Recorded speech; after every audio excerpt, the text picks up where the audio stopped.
Now, Canada exports more than $4 billion of lentils to India every year. But since the flare-up of diplomatic tensions, Indian offers for Canadian supplies have dropped by 6%.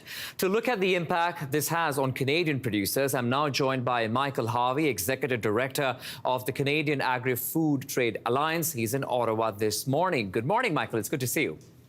Morning, Akshay. Thank you for the invitation. So what do you think are the long-term trends for Canadian producers whose main market is India? So long-term trends are up. I mean, India is the largest population in the world.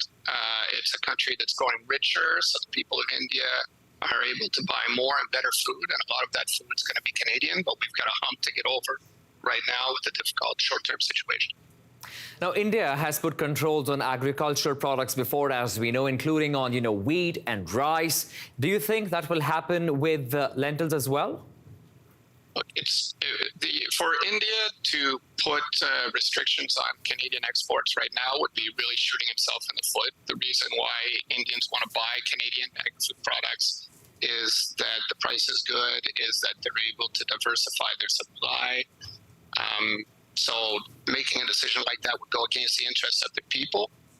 So we would not encourage that, and we'd encourage them to look in the opposite direction, which is more fair and free trade. Has Canada taken any action or counteraction to what India has done?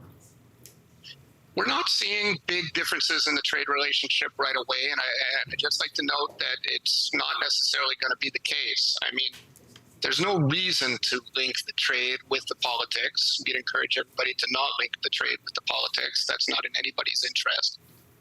So I think what the countries need to do right now is talk through the current situation and make sure they get back to having a fair and open trade relationship. I know that's important to carry on because, of course, trade is important. People-to-people relationships are important. And while we say of all of this, Michael, we understand even today tensions are rising between the two nations.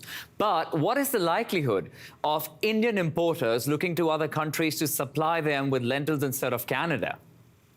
See, that's always a risk, but it's not like there's a ton of excess capacity out there in the world. So Canadian exports are very interesting for the Indian market.